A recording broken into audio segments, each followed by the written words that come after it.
do templo e lhe disse: se és filho de Deus, o que ele faria? Por quê? Porque está escrito o quê?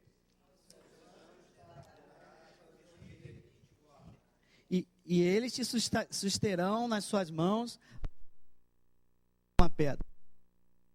Jesus, também não tentarás. Levou ainda o diabo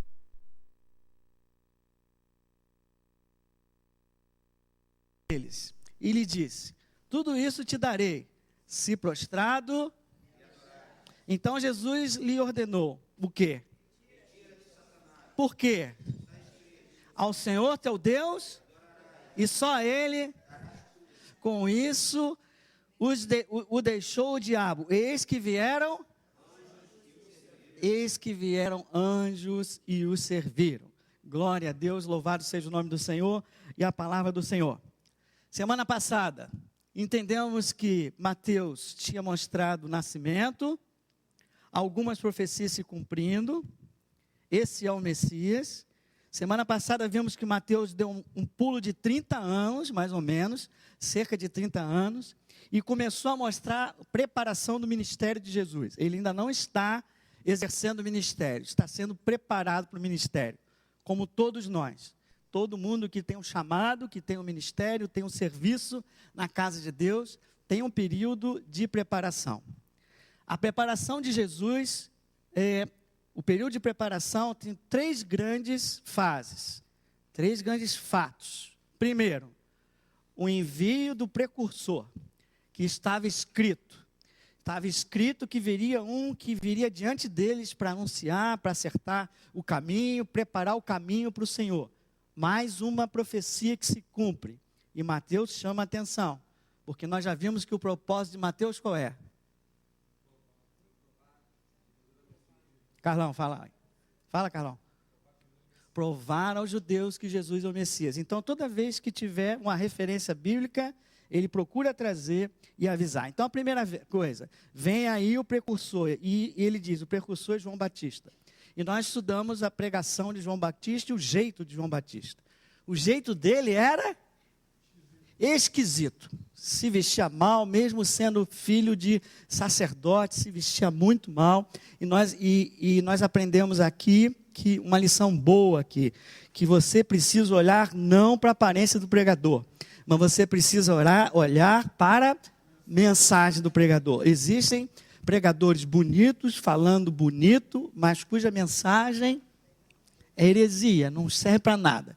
E existem pessoas que mal sabem concordância gramatical, que vem cheio do Espírito Santo para tocar o teu coração. Então não faça nenhum pré-julgamento da pessoa, faça a mensagem que ela está pregando, amém? Aprendemos isso. Então, vimos que ele era esquisito, mas ele tinha uma mensagem. Quem lembra? Qual era a mensagem dele? Arrependei-vos porque está próximo. Arrependei-vos porque está aí. Ó, o rei já está aqui. O rei está chegando. Ele já está aqui. Daqui a pouco ele vai ser revelado. Depois então, ainda no capítulo 3, ele diz assim, olha, ele é bem maior que eu. Eu batizo com água, mas ele é poderoso. Ele é mais poderoso que eu. E ele vai batizar como? Com o Espírito Santo e com fogo, que é necessário na igreja. Vimos em Apocalipse, igreja morna, Jesus não gosta. A nossa igreja aqui precisa voltar a ter fogo. Nos primeiros anos tinha muito fogo. Por favor, vamos buscar o Senhor de novo, para ter aquele mesmo fogo aqui. Amém? E ter fogo, para ter fogo, faz parte do relacionamento com Deus e o estudo da palavra. Isso que nós estamos fazendo aqui é jogar lenha na fogueira, para que você volte a ter aquele fogo do início, amém? E depois disso vem a parte fundamental, a terceira parte. João Batista, o precursor, a segunda parte, o batismo. Jesus, ao invés de passar distraído, não, Jesus se desloca e vai encontrar João Batista. Então, ele faz isso de propósito. Chega lá, João Batista, que já estava batizando as pessoas, já tinha dado bronca nos fariseus, que queriam usar aquilo ali, aquele batismo como ritual. Ele disse assim, ó, é necessário fruto de arrependimento. Agora ele encontra um homem que é Jesus. Ele diz assim, poxa, eu vou te batizar, você que precisa me batizar. E mais ainda, o meu batismo é batismo para remissão de pecados. Tu não tens pecado, por que eu vou te batizar? Aí Jesus disse, é necessário que se cumpra a justiça de Deus. E o que é a justiça de Deus? Aprendemos já? O que é a justiça de Deus? A palavra de Deus, o plano de Deus, a vontade de Deus. Amém? Como isso estava escrito, ele está cumprindo. Ele se batiza. Quando ele entra, se batiza, sai da água. Quando ele sai da água, diz a palavra do Senhor que o céu se abriu. E toda vez que o céu se abre, haverá manifestação da glória de Deus, do poder de Deus. E foi o que aconteceu. E Mateus diz que o Espírito veio como... Ele diz que o Espírito veio como pomba. Não foi uma pomba por acaso. O Espírito veio como pomba e veio sobre Jesus Cristo. Jesus, que era o Filho, estava ali. O Espírito estava ali como forma de pomba. E eis que se ouve uma voz dos céus. Que diz o quê? Esse é o meu Filho amado, em quem me... Aleluias. Essa é a grande frase, essa é a grande declaração que vai nortear a vida de Jesus. E digo mais, essa é uma das grandes declarações que vai nortear as nossas vidas como cristãos. Veja, essa declaração precisa ser bem entendida. O que ele é? Jesus, tu és o quê?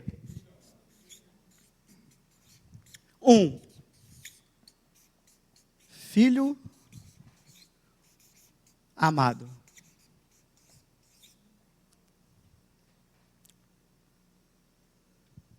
Para por aí? Quem fala mais? Em quem me compraz. E o que significa isso?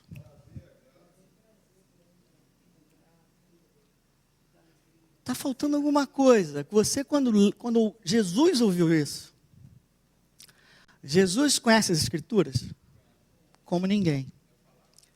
Conhece a palavra como ninguém, né? Satanás conhece, mas Jesus conhece mais ainda. Ele é a própria palavra, não é ou não é? Então, quando ele ouve isso, ele entende duas coisas, que ele é filho amado. E nós falamos, ele ainda não realizou a obra dele, mas ele já é. Ou seja, ele é amado do Pai por aquilo que ele é.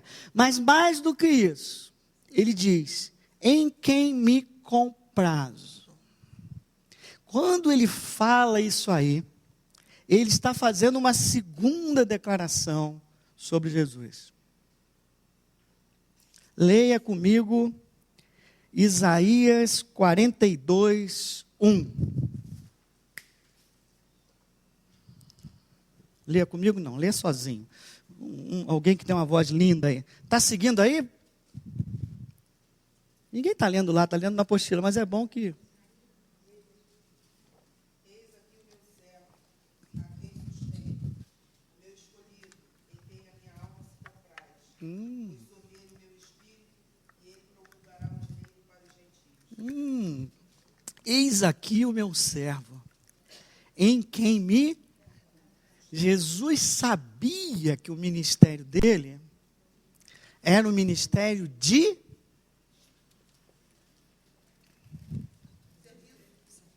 servo. Mais ainda, de servo sofredor, inclusive, porque ele também conhece Isaías 53.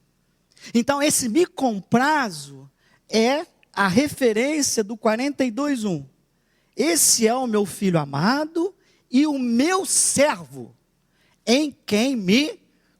Esse é o meu filho amado que tem uma missão a realizar aqui na terra. Pegou ou não pegou? Pastor, você está forçando. Vou forçar, depois eu volto. Pode perguntar, ainda tem tempo. Não, se quiser pode perguntar, ainda tem tempo. Quando estiver faltando, eu... Então, a declaração tem duas coisas. Tu és filho amado e tu és servo. Vou dizer assim, que tem uma missão. E em ti eu me alegro. Eu me alegro nesse filho, que ao mesmo tempo que é filho, é servo. Eu amo e ele me compraz. Amém? Agora nós vamos entrar na tentação. Veja, João Batista ouviu isso. E você lembra que quando João Batista estava preso, ele mandou perguntar se realmente ele era o filho amado e o servo Messias. Lição. Nossos corações e as nossas mentes, eu já falei isso aqui em pregação, são impactados pelo presente, por aquilo que nós estamos vivendo. E aquele presente é tão intenso que faz você esquecer, duvidar de verdades que você já tinha armazenado dentro de você. João ouviu essa verdade. Ele viu uma experiência maravilhosa. Mas a outra experiência que ele tem, que é dolorosa, anula na mente dele a experiência maravilhosa. Por isso que o autor Jeremias nos ensina, é algo que não é um versículo solto, é algo que é necessário. Trazer à memória. Ele tinha que ter trazido à memória aquilo que ele viu, aquilo que ele ouviu. E nós somos que nem João. Na hora do batismo lá, a gente diz que é do Senhor, que é filho amado. Quando o negócio aperta, você vai ver que nós somos que nem ele. Mas então, agora vai começar a tentação. O jogo agora é a terceira fase da preparação, a última fase da preparação de Jesus. Ele vai ser o quê? Provado e tentado no deserto. Em primeiro lugar, ele não foi por acaso, ele foi levado pelo Espírito Santo ao deserto para ser tentado pelo diabo. Para ser tentado e ser aprovado. Para começar o seu ministério. Então vai começar a batalha. E você vai entender que a batalha é na palavra, é claro. Mas que essa declaração será o tempo todo usada por Satanás. Por quê? Todo cristão, todo mundo que tem certeza que é filho amado e é servo e tem uma missão, é imbatível. Então o que ele vai fazer? Ele vai usar a declaração de Deus para tentar Jesus, colocar dúvidas sobre Jesus, sobre a declaração ou sobre o que está acontecendo. Por exemplo, se tu és filho amado, depois de 40 dias você está com fome. Se tu és filho amado, por que esse Deus está te deixando com fome? Por exemplo, quando nós estamos passando por sofrimento, e eu creio que muitos aqui estão me acompanhando, não é, nas provas, a primeira coisa que vem é essa. Que Deus é esse que me deixa passar por esse momento tão difícil? Onde está o amor de Deus? Onde está o poder de Deus? Onde está? Aí ele vai te levar para um segundo nível. Ele vai te dizer assim, você não merece porque você fez aquilo.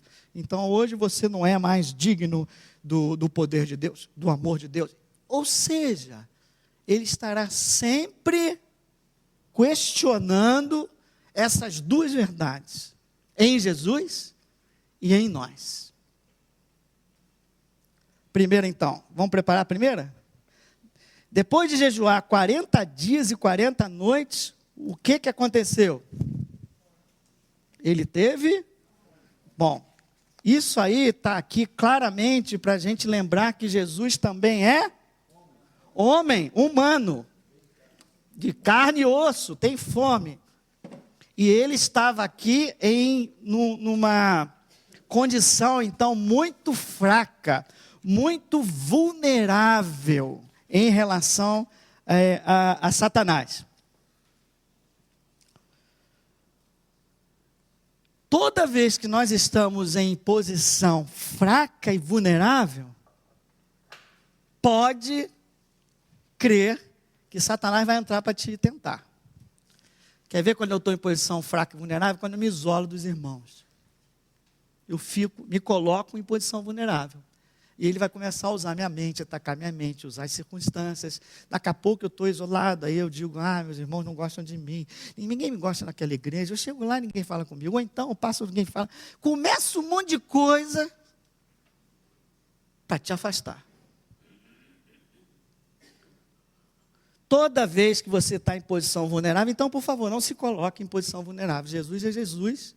Foi o Espírito que mandou ele lá para ser provado, mas muitos de nós, às vezes, nos colocamos em posição vulnerável para que Satanás possa tirar proveito. Mas no caso aqui, mesmo em posição vulnerável, Jesus venceu. Interessante que o primeiro Adão, não o segundo, que é Jesus, o primeiro Adão, ele não estava em posição tão vulnerável, ele estava num paraíso, no jardim. E ele lá foi derrotado. E Jesus, em posição vulnerável no deserto com fome, venceu Satanás. Quem pode dar glória a Deus por isso aí? Aleluia. Então vamos lá. Então o tentador, aproximando-se, versículo 3, ele disse, olha aí de novo ele usando, se és filho de Deus, o filho amado, se és o filho de Deus, manda que essas pedras se transformem em pão. Aqui você, é o que eu falei, essa declaração aqui ela pode ser usada para trazer dúvidas nas mentes das pessoas, de todas as formas. Primeiro, se és filho de Deus, será que você realmente é filho de Deus? Será que realmente essa palavra é para você? Se você é filho de Deus, por que você está com fome e ninguém está te servindo? Se você é filho de Deus, você está sofrendo tanto. Quem está sofrendo hoje aqui com um problemaço? Você é filho de Deus? Por que Deus não está te ajudando? Tentação. Negando a palavra. Depois, e você vai aprender hoje aqui que Satanás ele tem uma estratégia. Ele muda rápido, de um extremo a outro. Quando ele vê que ele entra por aqui, você sabe se defender, ele vai para o outro lado. Outro lado que ele pode estar usando aqui, se és filho de Deus, então transforma logo. Pedra em pão. Tu não és filho de Deus? Por que tu vai passar fome, cara? Tu tem poder, tu não é filho de Deus? Ele não falou, o homem lá não falou? Que tu é o homem. Deus não falou? Teu pai não falou? Tu és, então vai lá aí. Transforma logo. Acaba com isso. Sacia a tua fome.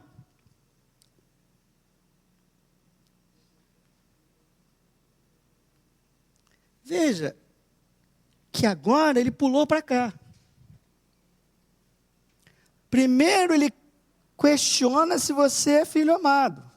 Se você é filho amado, por que está acontecendo isso? Quando ele vê que você está convencido que você é filho amado, não tem jeito, Jesus sabe que ele é filho amado. Então vamos fazer o seguinte, vamos jogar para o outro lado, vamos dizer para ele assim, vai lá e faz isso. Se você não lembrar que você é servo, servo de quem? De Deus.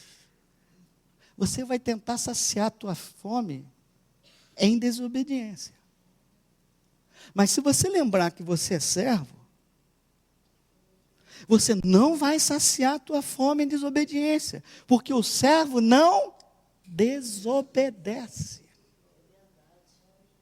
O servo sabe que tem uma missão.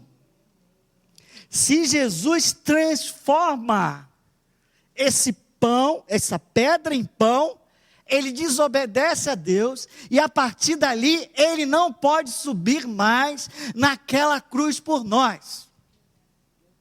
Porque o que é pecado? O que é pecado? É não fazer a vontade de Deus. Tudo que você faz fora da vontade de Deus é pecado. E ele tinha que subir lá sem pecado. E Satanás então assim, cara, vai lá e mata a tua fome. Tu não é Deus, cara?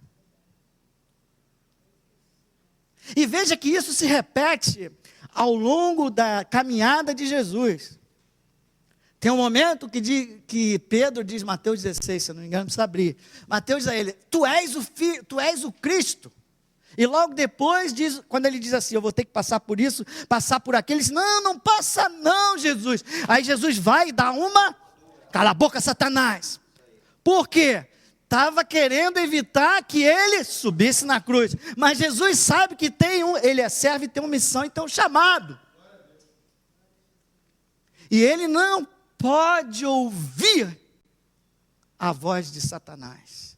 Ele precisa se colocar, se sujeitar a Deus, ainda que isso traga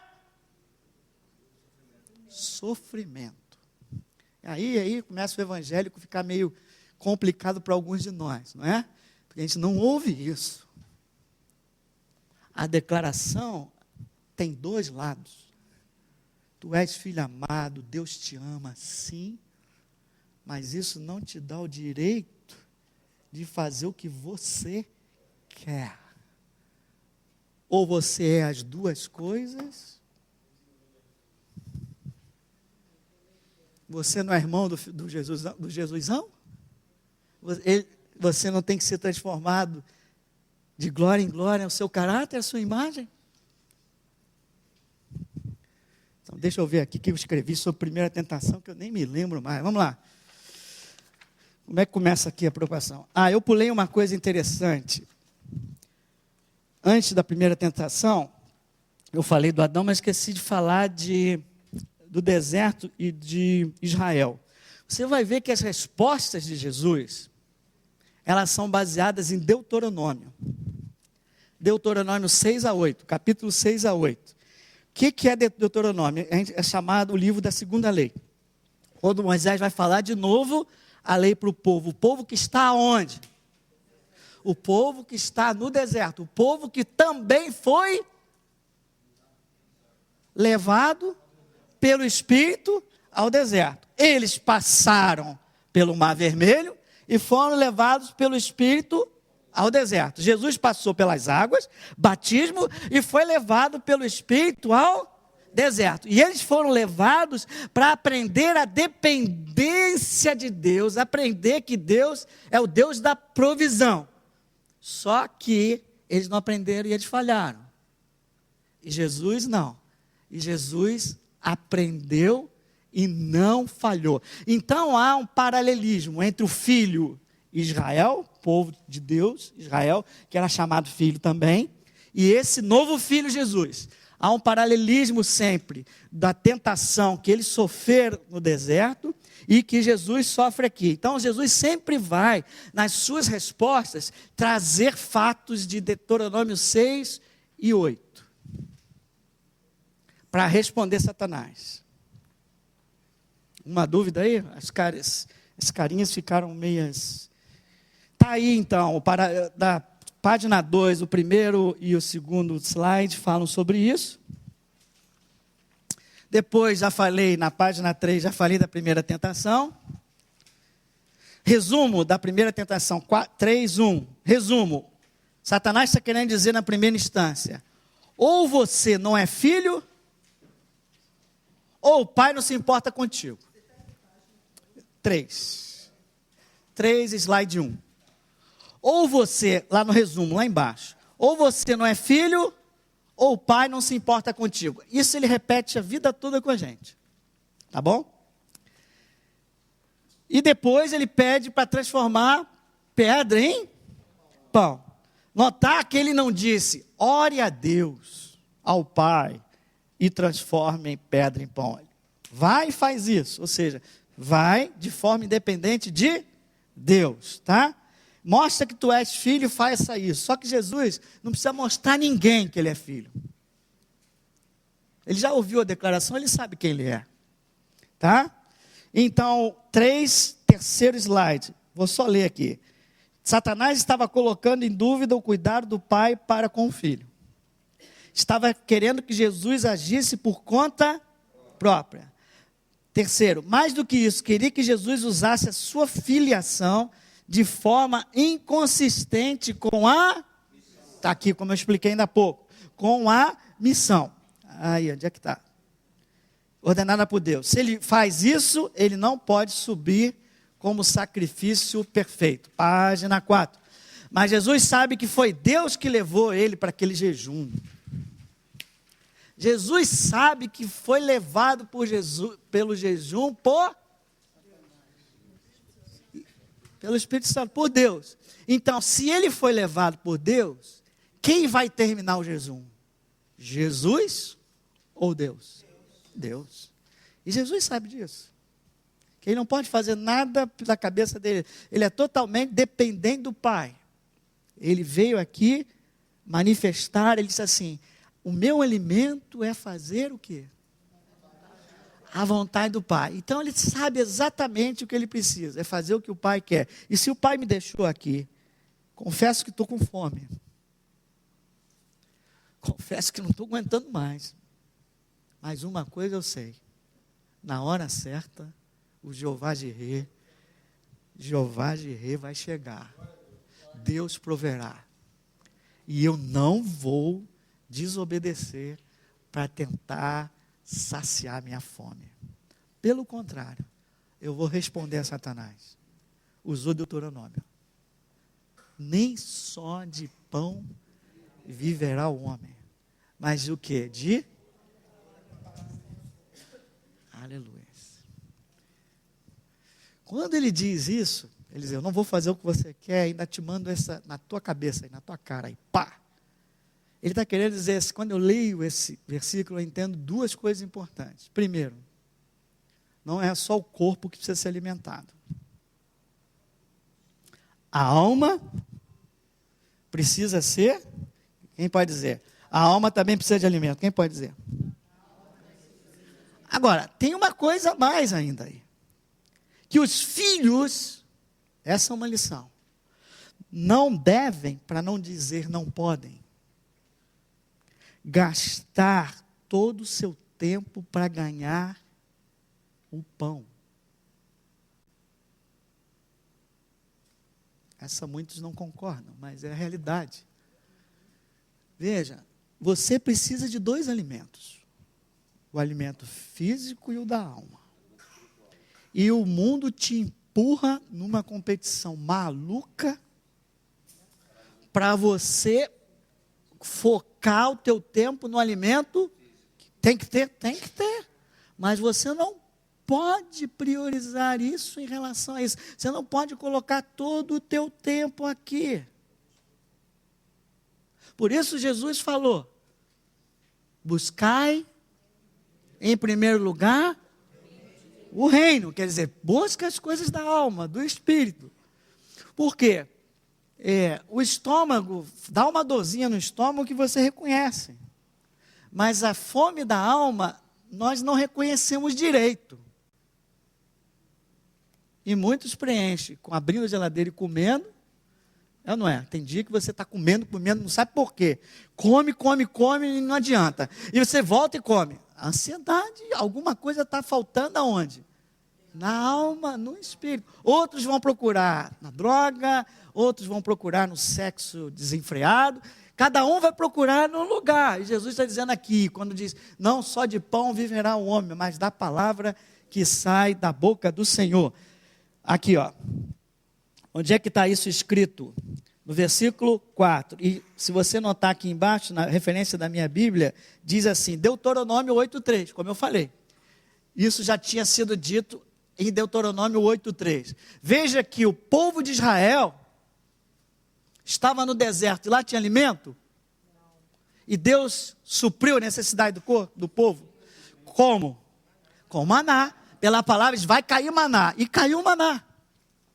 Elias, teve um momento que Elias se isolou também. Quem lembra? E o que aconteceu? Foi alimentado. Teve uma hora que até os pássaros levaram comida para Elias. De novo. E nós não podemos ceder à pressão. Não podemos ceder à pressão e correr atrás de tal maneira do nosso pão que a gente venha a comprometer a nossa vida espiritual. Um silêncio profundo. Jesus diz, está escrito. Sempre Jesus vai responder como? A gente já sabe disso, que a palavra, em Efésios 6, diz que a palavra é o quê? É a espada do Espírito para responder. Então, ele já respondeu a Satanás. Amém? Eu botei mais uma coisa no último slide da página 4. Eu botei essa lição assim: devemos aprender a ser dependentes de Deus, tanto na abundância como na escassez. Ainda tem lá em Abacuque, você vai chegar em casa e vai ler: ainda que a figueira não dê seus frutos, ainda que isso, eu me alegro no... Aleluia. O Jeová Jireh proverá. Amém. Lições da primeira lição, da primeira tentação. Melhor viver... Mas só tem uma lição? Melhor viver com simplicidade, com os frutos de Deus, da bondade de Deus, do que em abundância com os frutos do pecado. Disse Jesus, o meu alimento é fazer a vontade do Pai. Aí que está. Para Jesus, obediência à palavra é mais necessária que o pão. E para você?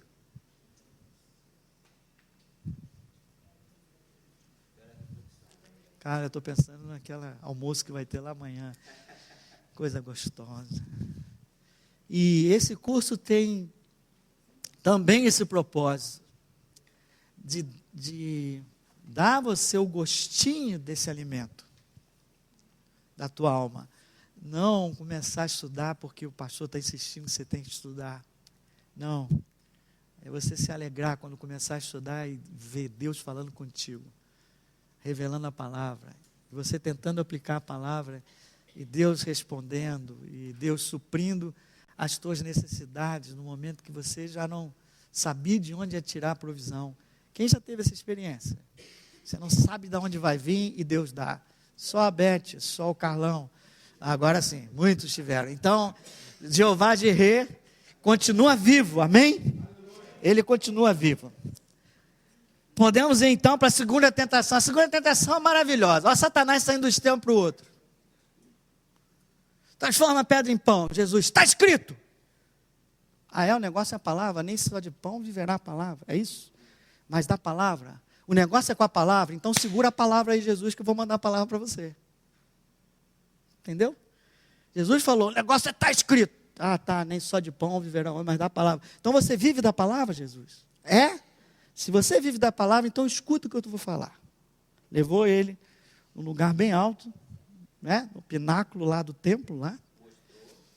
Não, ainda não mostrou não. Ali no pináculo dizia assim, atira-te, porque está escrito. Agora é Satanás falando.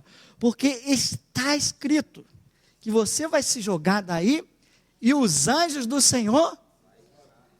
mas então vamos ler vamos ter que ler direitinho, porque Satanás usa a palavra com sutileza, fora de contexto. E ele usa a palavra. Se você não aprender a palavra dentro do contexto, ele vai te derrubar. A chamar um versículo assim, plá, ele pegou o Salmo 91. Ele puxou um versículo do Salmo 91 e jogou na testa de Jesus. E no nosso dia a dia, ele puxa um monte de versículo e joga nas nossas testas. Se você não entender o contexto da palavra e o contexto que você está vivendo, você cai. Mas então, vamos lá. Segunda tentação, o que ele disse aqui?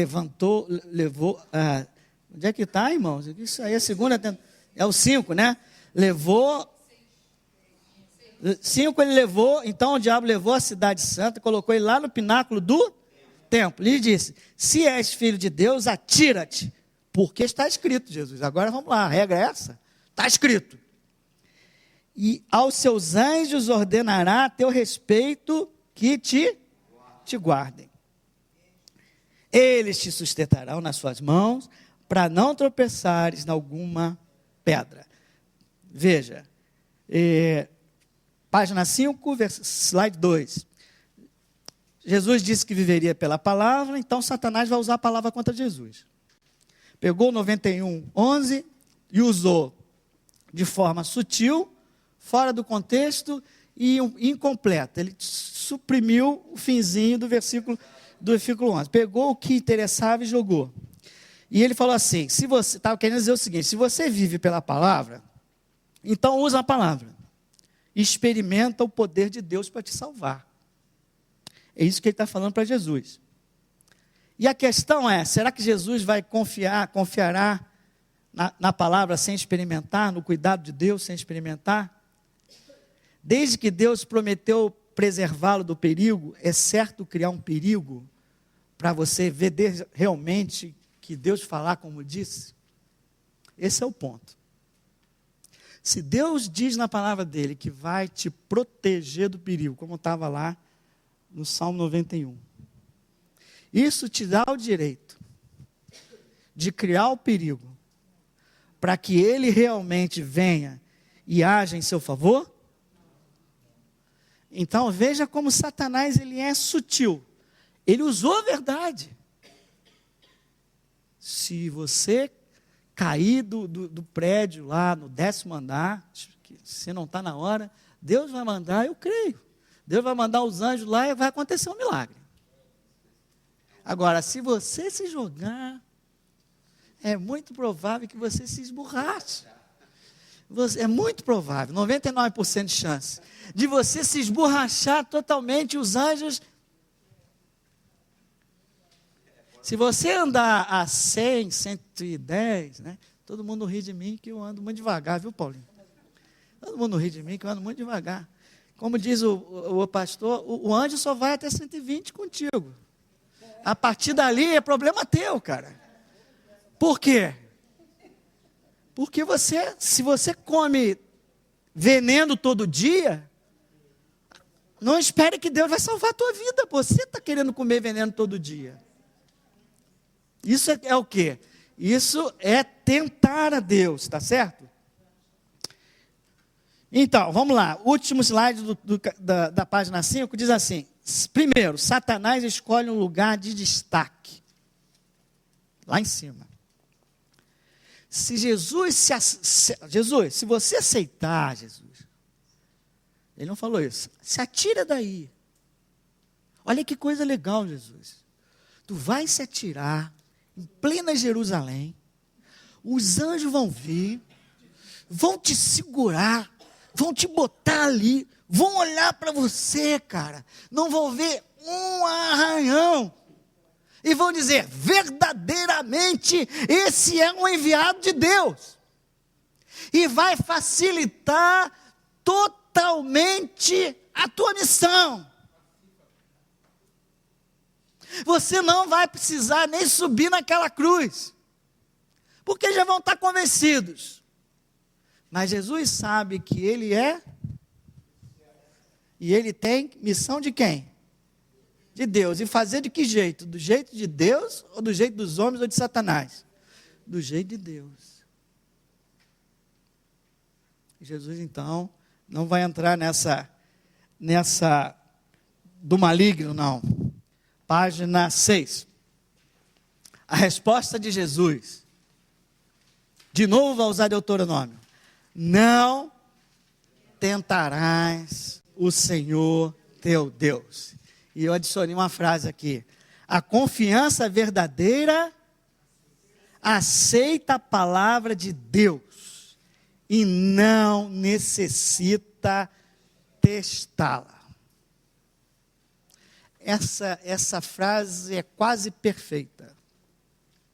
Por que ela não é perfeita?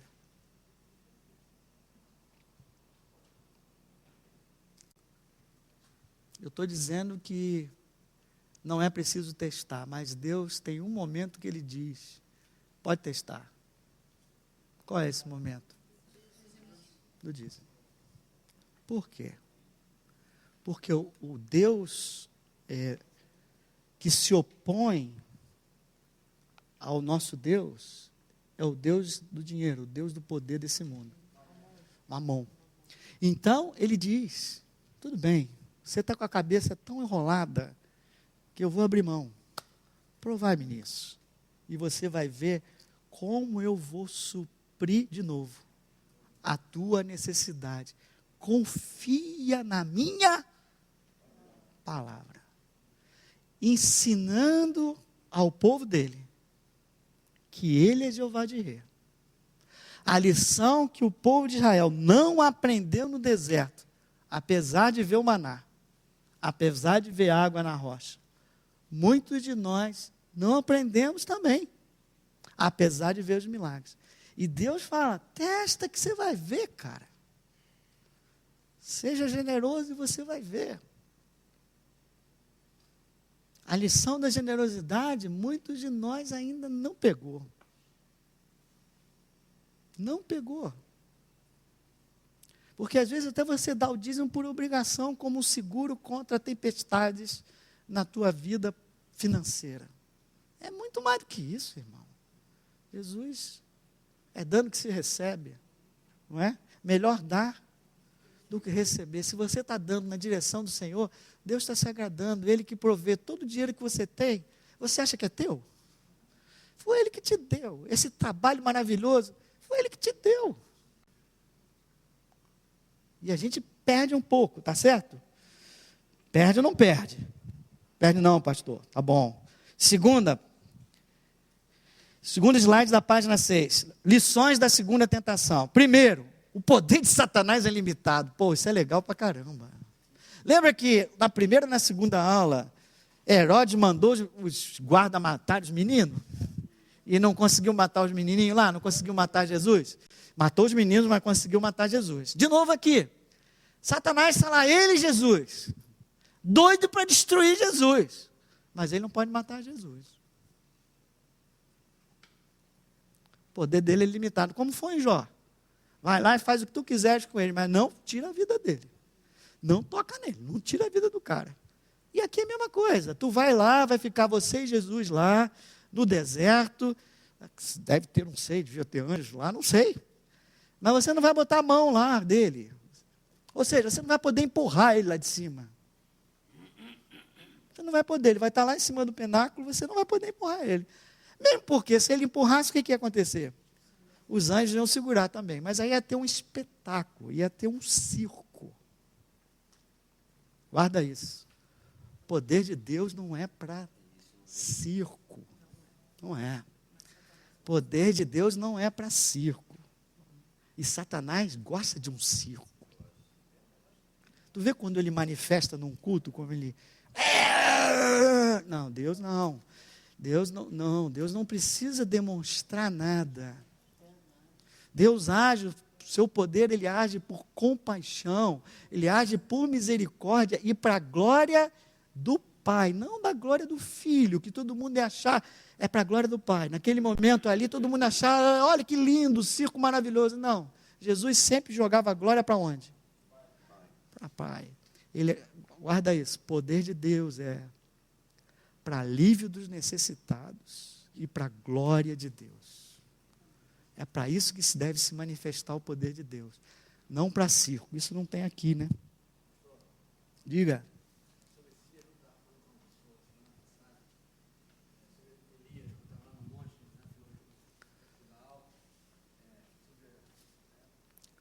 Mandar fogo.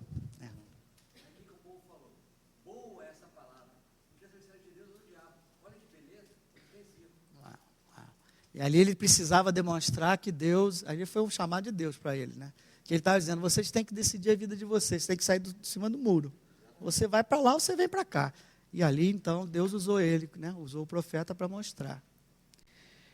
Segunda lição, pináculos do templo são lugares de tentação.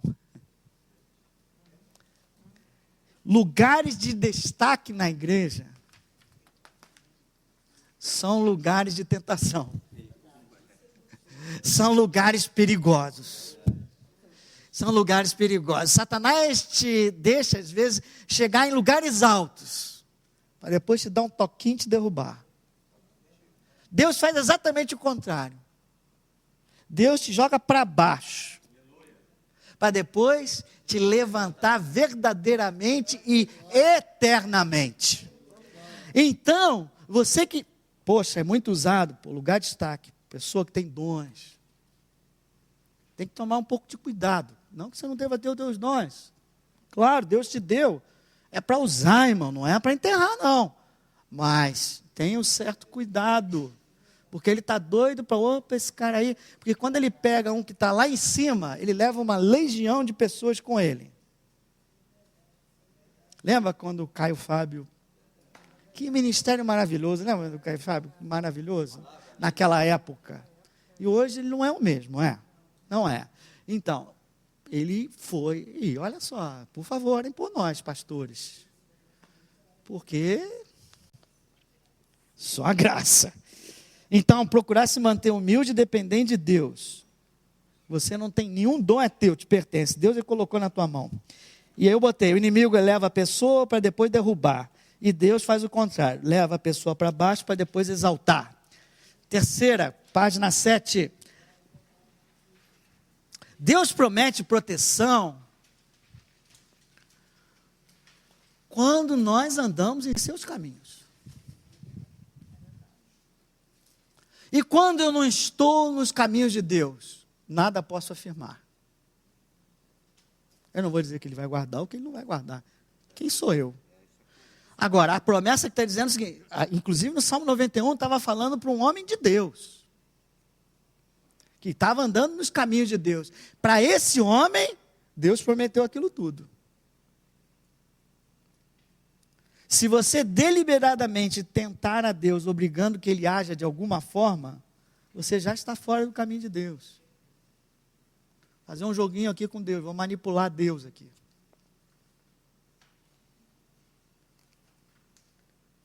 Então você precisa... Não, depois eu falo sobre isso, vamos para frente. Se Jesus se joga, ele se expõe sem base bíblica. E você também, quando se joga em alguma coisa sem base bíblica, você vai fazer o que acontecer com Jesus, você vai se esborrachar. Por isso que nós estamos estudando a palavra. Tem muita gente usando promessas soltas, né? Segundo slide. Se pensamos que porque Deus diz que jamais nos abandonará, nós podemos fazer tudo que vem da nossa cabeça e ainda assim esperar que esteja nos protegendo, isso é tentar a Deus. Isso é uma afronta a Ele.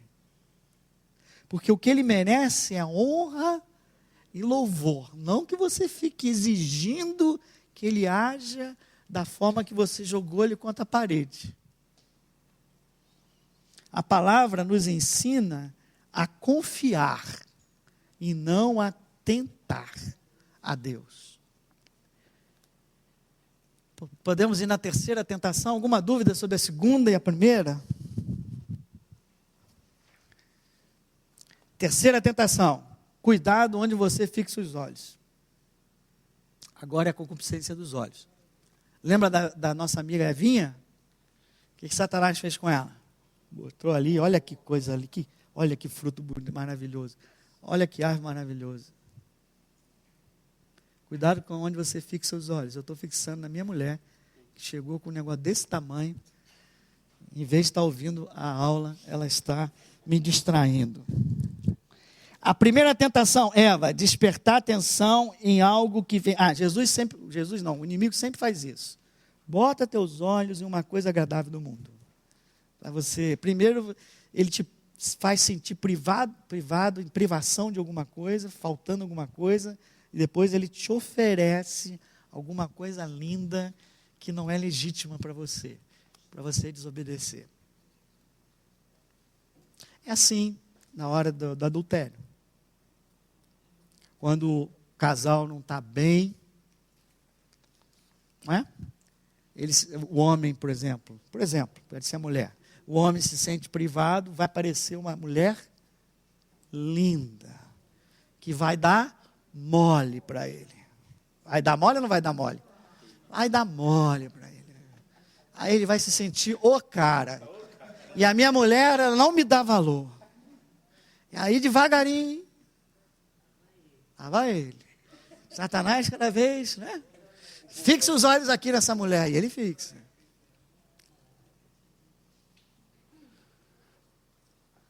Satanás sempre mostra o mundo e a sua glória.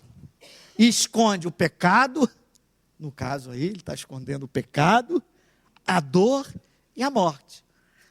Cara, Satanás só mostra coisa boa no mundo. Já reparou isso? O mundo é maravilhoso. É ou não é? Só tem coisas belas.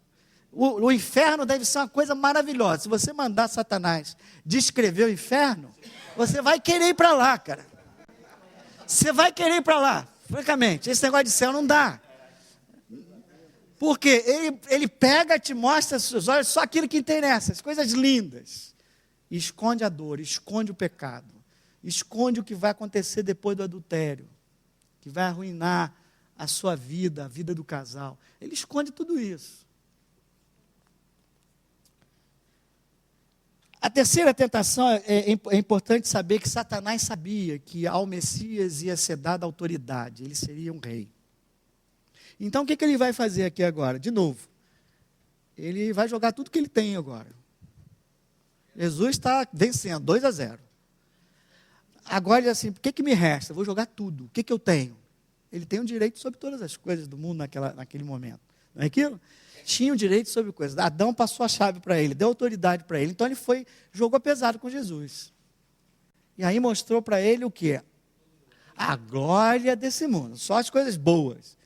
E disse a Jesus o quê? Vamos ler. Quem pode ler para mim? O que ele deu aí?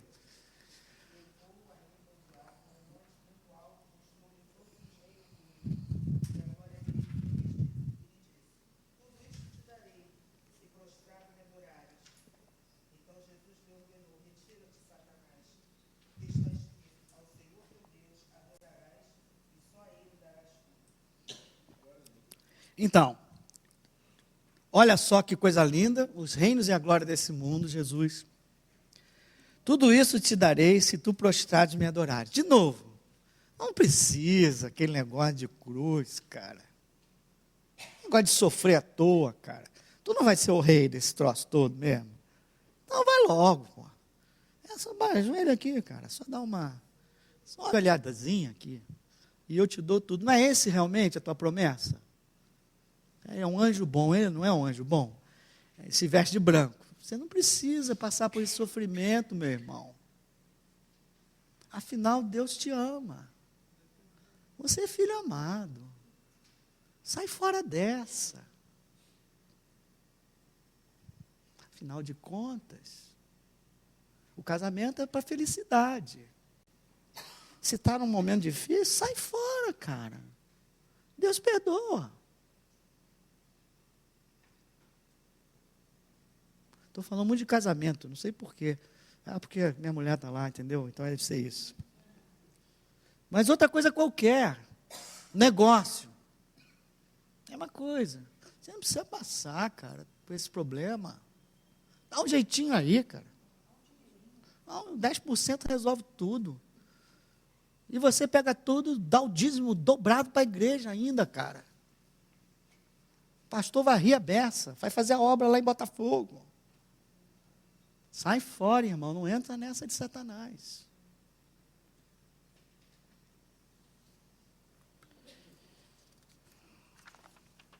A resposta de Jesus, página 8. Retira-te, Satanás, porque está escrito, ao Senhor teu Deus adorarás, e só Ele darás culto. E eu escrevi 3 frases que significam a mesma coisa, para você guardar. Nada é bom se é errado. Se viola as escrituras, não é bom. 2, os meios importam para atingir os objetivos. Você crê nisso? No mundo não é assim. No mundo não é assim. Os meios importam. E nunca é certo fazer o errado. Nunca é certo fazer o errado. É muito simples, é a palavra de Deus, por isso que Jesus segurou o barco. Lições da terceira. 1. Satanás paga o que for necessário. Ele paga, é igual no jogo de pôquer. Eu jogava pôquer antes de mim. Tem uma hora que você joga tudo na mesa, joga tudo que tem. Não é? Pago tudo para ver o que você tem na mão. Ele paga tudo. Leia comigo, leia Mateus 16, 26. Se houver um preço para ele te comprar, ele vai pagar, ele vai te comprar. Por isso que você vê muitos artistas que fazem pacto com Satanás para ter o quê? Fama e... É isso aqui, é essa tentação. Não é? Que eles, vocês dizem, o que eu quero é ter poder. Então, tudo bem. É isso que você quer? Você vai ter. Basta fazer um negocinho aqui. É um negócio bobo. E o cara entra. Às vezes uns entram conscientes, outros entram até inconscientes. Não sabe nem o tamanho do problema, não é? Quem pode ler então? 16, 26 está aí escrito.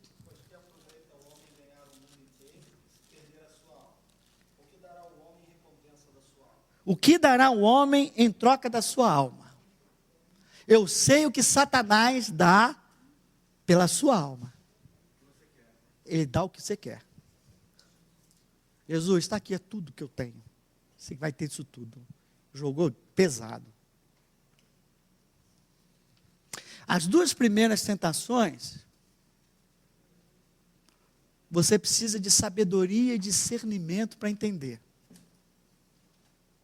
A terceira tentação, você precisa ser determinado para resistir. Ela é muito clara, mas você precisa resistir, você precisa tomar uma decisão. Não. Não. Quantas coisas já te oferecendo?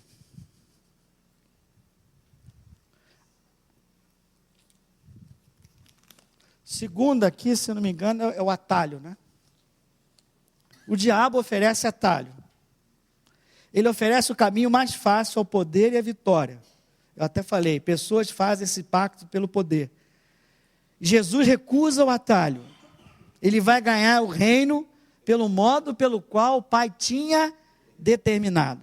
Hoje, Satanás tenta as igrejas a usar atalhos para ganhar poder e converter as pessoas. Não importa o que nós estamos fazendo. A igreja está enchendo. As pessoas estão se rendendo a Cristo. Eu diria, importa o que você está fazendo. Importa. Tem que ser do jeito certo. Tem que ser do jeito de Deus. Você não pode fazer pacto com Satanás. Na verdade, aparentemente as pessoas estão se convertendo. Há uma festa. Mas se a verdade não está à frente, tudo é palha. E quando vier o dia, vai queimar. Vai desmoronar. Esse é o maior perigo da igreja brasileira dos nossos dias. Quem não quer números? Quem não quer? Eu também quero. Mas tem que ser feito do jeito de Deus, irmãos. Não aceite atalhos na tua vida. Conclusão. 9. Jesus ganhou uma vitória decisiva. A primeira grande batalha. Vai ter outra lá teve outra na cruz e tem outra Armagedon final, não é isso? E ele já ganhou. E ele fez isso do mesmo modo que nós temos que fazer. Como? Primeiro, confiou em Deus. Confiou em Deus, na sua bondade, na sua proteção, no Jeová Jireh. Se Deus não atuou até agora na tua vida, é porque ele não está no tempo. Ele vai atuar e vai te fazer a provisão que você necessita. Segundo, ele usou as Escrituras. E resistiu ao diabo usando as Escrituras. Amém? O ponto crucial é esse. Jesus jamais fez o que ele sabia que não era certo. Que Deus nos ajude a seguir os passos de Jesus quanto a isso. Então, ele primeiro se sujeitou totalmente ao Pai, a Deus. Depois ele resistiu ao diabo. E o diabo teve que fugir. Por isso que Tiago falou, sujeitai-vos a Deus. Resisti ao diabo e ele fugirá de vós. Começa como? Sujeitando-se à vontade de Deus, à palavra de Deus. Lições da aula 4. Página 9. A palavra de Deus, Satanás muda a estratégia. Já falei isso aqui logo no início. A palavra diz, não devemos nos desviar nem para... Satanás sabe disso. E ele vai sempre tentar te colocar num dos dois extremos de forma errada. Quando você aprender a andar, o significado de ficar não muito extremado de um lado, ele vai te jogar no outro. Exemplo. Demora tempo a você aprender a ter zelo com as coisas do Senhor. Quem já tem aqui? Ninguém. Nem você, pastor. Poxa, nós não temos zelo não com as coisas do Senhor? Demora tempo, a gente não tem. Pelo menos eu quero ter. Você não precisa ter zelo na coisa do Senhor? É ou não é? Aí, então, você fica ali tentando aprender. Demora. Aí, quando você aprende a ter zelo no Senhor, o que ele faz? Te torna zeloso demais. E você passa a ser um legalista. Entendeu o que ele faz com a gente? Se demora um tempo... Chuva. Demora um tempão para você entender a graça de Deus e o amor de Deus. Que é incondicional. É ou não é? Quem já entendeu isso aí? Demora, irmão. Demora. Eu sou amado. Aí um dia eu entendo que realmente o amor de Deus é incondicional para a minha vida. Aí o que ele faz? Depois que eu entendi a graça e o amor de Deus, o que ele faz? Agora ele me leva para o outro lado. Agora eu começo a exercitar a graça abusada, não disciplinada. Eu posso fazer o que eu quero, porque eu sou filho amado. Veja como essa declaração tem que sempre passar os dois lados.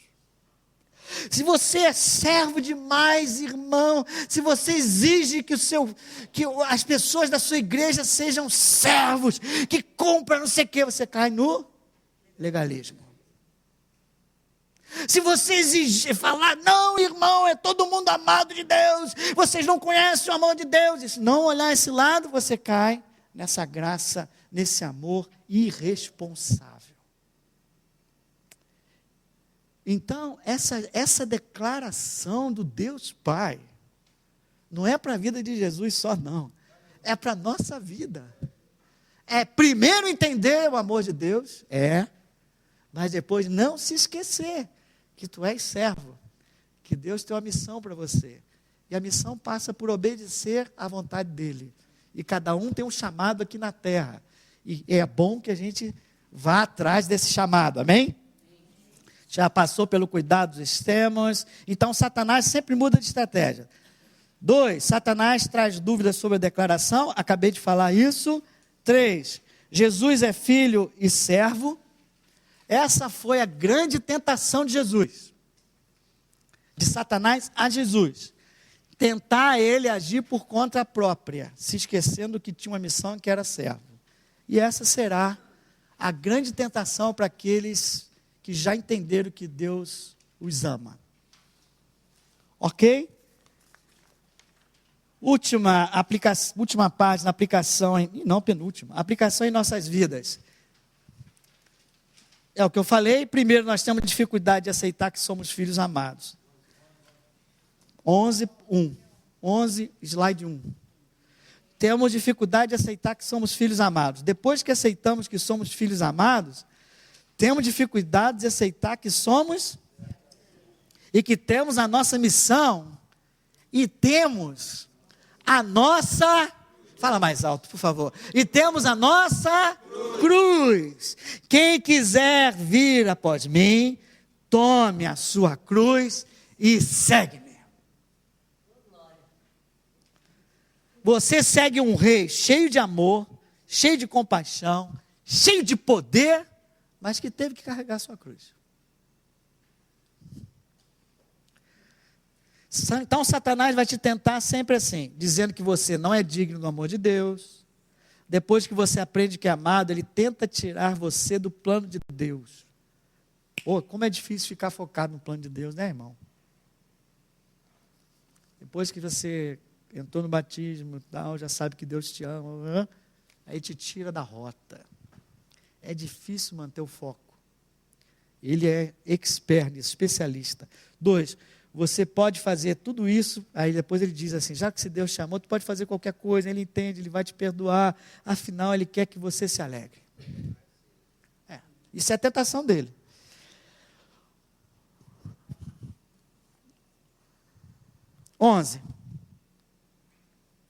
Mateus 4, 11. Quem pode ler Mateus 4, 11? O último versículo. Eu preciso ainda de uns 10 a 15 minutos com algumas coisas que eu vou chamar a atenção. 4, 11. Então o diabo deixou, e eis que chegaram os anjos e o serviram. E veis que chegaram os homens e o serviram. Olha que coisa linda. Olha que coisa linda. Primeiro, Jesus se recusou a saciar sua fome de forma sobrenatural, transformando pedra em pão. Ele se recusou a saciar sua fome de forma sobrenatural. Então, Deus envia os anjos para saciar a fome de Jesus de forma sobrenatural. Jesus se negou a se jogar e a exigir que os anjos viessem até ele.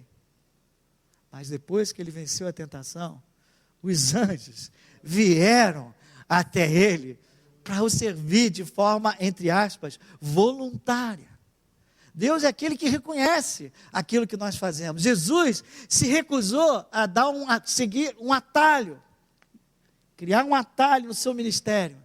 E ali, agora, Jesus vai começar o seu ministério e vai começar a proclamar o reino de Deus e o rei que ele é, inabalável. Amém?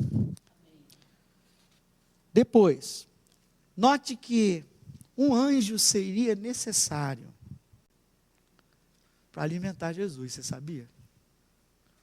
Um anjo seria necessário para alimentar Jesus. Mas a palavra de Deus diz que vieram anjos. Vieram muitos anjos. Sabe por quê, meu irmão? Porque aqui não é só alimentar Jesus. Os anjos vieram celebrar a vitória de Jesus. Eles vieram celebrar a primeira grande vitória de Jesus. E toda vez que você é tentado e vence, Deus vem te servir e Deus faz uma festa na tua vida. Eu já tive umas 3 ou 4 experiências em que eu fui tentado fundo. E graças a Deus, o poder do Senhor e a misericórdia do Senhor me ajudou e eu resisti o maligno. Depois que eu resisti, irmão, Deus se derramou na minha vida nos 3 meses seguintes de uma maneira maravilhosa. Foi uma festa. Se você está sendo tentado em algum momento aqui, em algum lugar, fica firme, irmão. Fica firme porque a refeição vai ser muito melhor do que aquela de transformar a pedra em pão. Os anjos vão vir com uma mesa muito mais farta para chegar e encher a tua vida. Amém? Com a glória dele. Perguntas para refletir, tem um monte aqui, e no final, durante a semana, não esqueçam o devocionalzinho, por favor. Não esqueçam o devocional, ainda não acabei não, eu tenho mais ainda 5 ou 10 minutos que eu pedi. Você pode perguntar, irmã. Pode perguntar, se eu souber responder.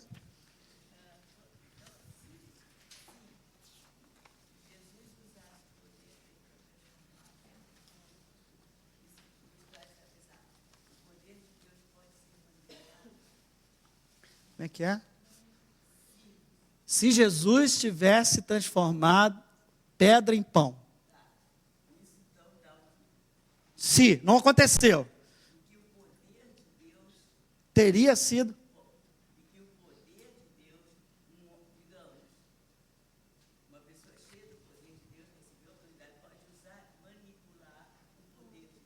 Claro que pode. Aliás, isso acontece todo dia.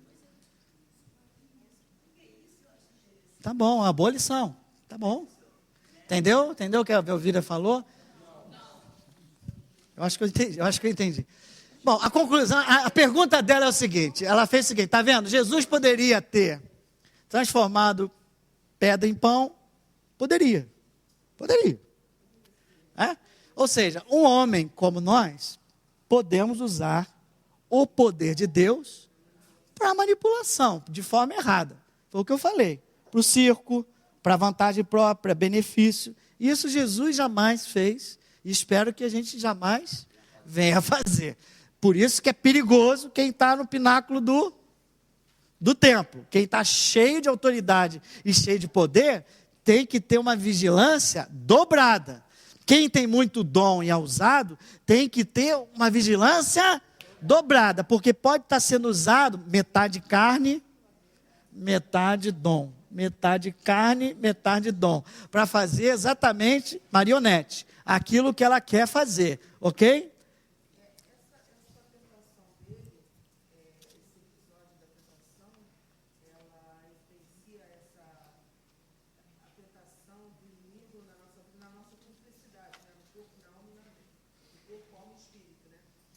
Alguns dizem isso. Eu prefiro, que é o que eu ia falar agora. O que eu queria falar agora é o seguinte, que não deu, acho que já estava muito, a apostila já está muito grande, o Paulo não ia conseguir nem imprimir. Mas eu acho que você não pode ir para casa sem lembrar do processo de tentação, não é? Primeiro, tentação é pecado? Não, por isso que Jesus fala, o Pai Nosso, o que ele fala? Não nos deixe a tentação virá e cabe a você rechaçar e resistir e não cair. Ok? 2, ela é permitida por Deus? Para quê? Para você ser aprovado, não é? Para você crescer espiritualmente, não é? Ele te deixa tentar mais do que você pode? Não, então ele está te ensinando nessa tua tentação, às vezes é uma provisão que está faltando, mas Deus está sabendo. Ou você acha que Deus não sabe que está faltando alguma coisa? Não é? A gente deve só sempre olhar para ver se a gente não está errando, não está em desobediência. Se você não estiver em desobediência, foi o Espírito que te levou para o deserto, tranquilo, irmão. Fique tranquilo que Deus, a bondade de Deus não falha. E no tempo certo ele vai chegar. Amém? Então, o processo de tentação é um processo que Satanás tenta. 2 pontos. Escreve aí na tua apostila aí. Levar o homem a desobedecer a Deus. E levar o homem a viver independente de Deus. Esse é o processo de tentação. Levar o homem a desobedecer a Deus ou viver independente de Deus, que já é desobedecer a Deus. O processo de tentação, você precisa ler 2 passagens, eu vou deixar para casa, vou falar algumas coisas só, senão não vai ficar completo. É Gênesis 3,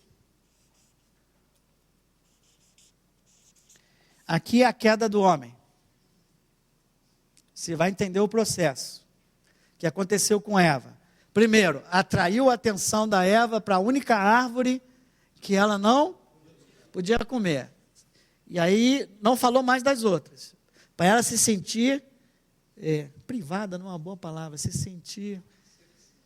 quer dizer, está faltando alguma coisa, eu preciso comer e não posso. E aí mostrou os olhos, com concupiscência da carne, depois a concupiscência dos olhos. Diz, ela é boa para comer e ela é agradável aos olhos. E depois disse que ela ganharia o quê? Entendimento, soberba da vida. São as 3 coisas que nós somos sempre tentados. E isso está escrito, resumido, em 1 de João. Pode anotar aí, 1 de João. Podemos até ler. Vamos lá. É tão importante esse versículo que vale a pena você Essa aula tinha que ser 2 aulas, mas eu acho que não dá não, irmão. Temos que ir para 5. Primeiro 2, eu posso ler do 14 ao 16. Você me acompanha. 1 de João, capítulo 2, 14 ao 16. O que é concupiscência? Desejo exagerado. Concupiscência. Da carne. Me fala um personagem bíblico que caiu, além da Eva, que caiu na concupiscência da carne. Outro. Outro. Um que parece que não é nada. Isaú. Isaú estava que nem Jesus, estava com a fome. Jacozinho chegou, com a lentilhazinha. Olha aqui. E ele, caiu. Concupiscência da carne. Davi, concupiscência da carne e dos olhos, porque ele fixou os olhos em... Eu sempre falo Betseba, não sei porquê, Bet. É Batseba, sempre falo Bet. Batseba,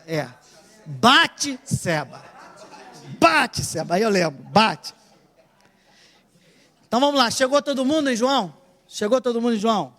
Filhinhos, 14, 2,14. Eu vos escrevi porque conheceis o Pai. Pais, eu vos escrevi porque conheceis aquele que existe desde o princípio. Jovens, eu vos escrevi porque sois fortes e a palavra de Deus permanece em vós e tendes vencido o maligno. Para vencer o maligno, a palavra de Deus tem que permanecer em nós, porque é com a palavra que você vai rechaçar o maligno. E ela tem que permanecer na nossa mente e no nosso coração. Na hora que vier a tentação, o Espírito do Senhor vai trazer à tua memória aquela palavra que você já tem dentro de você, para você aplicar naquela hora, como fez Jesus. Porque Satanás vai usar um versículo de forma aparentemente correta. E você vai ter que ter um versículo num outro contexto para responder e vencer. Continuo. Não ameis o mundo nem as coisas que há no mundo. Se alguém amar o mundo, o amor do Pai não está nele. Tentação das coisas do mundo, que é o que ele nos oferece, não é? E esse é o maior versículo, então. Porque tudo que há no mundo, a concupiscência, o exagero da carne, dos olhos e a soberba da vida, não procede do Pai, mas procede do mundo. Então são esses os 3 tipos de tentações que ele influencia a gente. Soberba da vida, poder, fama, os olhos, agradável aos olhos, e a nossa carne. Ok? Deixa eu ver se tem mais alguma coisinha. E já que isso acontece, a batalha da tentação, ela ocorre, na verdade, aonde? Ela ocorre na mente. O inimigo gera, de alguma forma, ele induz em você imagens na sua mente. Essas imagens geram pensamentos. Esses pensamentos geram sentimentos, emoção, e aí você vai e age. E aí você age. Já ensinei isso aqui uma vez, vou ensinar de novo, por favor. Então vamos lá. Começa aqui na mente com o quê? Imagens. Ele induz alguma coisa, ele te mostra alguma coisa para gerar lá dentro. Aí ele, lá dentro gerou o quê? Pensamentos. Esses pensamentos geram o quê? Sentimentos, emoção. Sentimentos. Desejos, sentimentos. E aqui vai gerar a ação. Como vencer a tentação?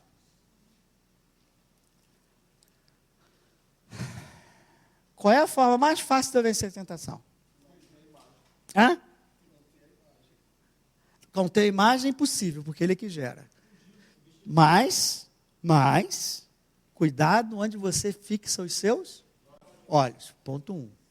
Mas ainda que porque nem sempre dá para fugir das coisas, não é? Ele vem e gera imagens. Aonde que você tem controle? Se você deixar cair aqui, você já perdeu a guerra. Porque você não tem comando sobre os teus sentimentos. Você só tem comando sobre os teus pensamentos. Levai cativo os pensamentos a Jesus Cristo. Então, tudo aquilo que não é de acordo com a palavra, você tem que rechaçar aqui, meu irmão. E nós crentes, eu vivo falando isso aqui, temos que aprender a controlar os nossos pensamentos e a nossa mente, ao invés de ser controlado aquelas monte de coisas que começam. Eu confesso que às vezes eu sou controlado também, mas eu luto. Eu luto. Às vezes, tem essa noite aí, eu e Maria, nessa semana, tem uma noite que a gente quase não dormiu. Por causa dos... E se isso acontecer? Meu Deus, e agora? Como é que vai ser? Não tem mais jeito. E aí? E ainda tinha mais, Maria. Eu ia ficar com sentimento de culpa, porque eu fiz daquele jeito se desse errado. Jesus! Aí teve uma hora que você tem que parar e dizer assim, não, está na mão de Deus. Eu não vou mais pensar assim. Eu vou pensar e declarar a palavra de Deus. A minha vida está nas mãos do Senhor. Amém? Você tem que começar a dizer a palavra do Senhor. O está escrito é a tua arma. Quando ele dizer assim, você é culpado, você não é digno, você tem que dizer assim, não, eu não sou culpado, porque nenhuma condenação há para aqueles que estão... Você não é digno, você não adianta, Deus te abandonou. Aí você vai dizer, a palavra diz que Deus jamais me abandonará. Ainda que pai e mãe abandone aquela criancinha, Deus não me abandona, Ele vai me acolher. Ah, Ele parou de te amar porque você errou. Não, Deus me ama. A palavra de Deus diz que nada me separará do amor de Deus. Essa é a luta. Fique com a palavra de Deus e resista à tentação. Não é só está escrito. É a mente, irmão. Tem muita gente que fica, está escrito. Às vezes você fala, está escrito. E a tua mente não está escrito aqui. Está amarrado em nome de Jesus.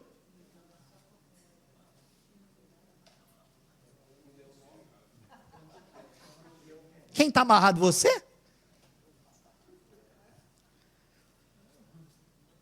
Diga assim, diga para o seu irmão, fique com a palavra de Deus e resista à tentação.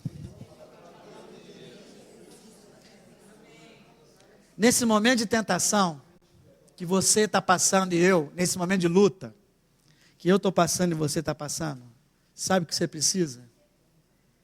De uma palavra viva. Um versículo de Deus para a tua vida. E eu quero orar agora, daqui a pouco, antes de fazer umas perguntas para a gente ir embora. Você tem que segurar essa palavra, o versículo que Deus deu a Jesus, Ele trouxe.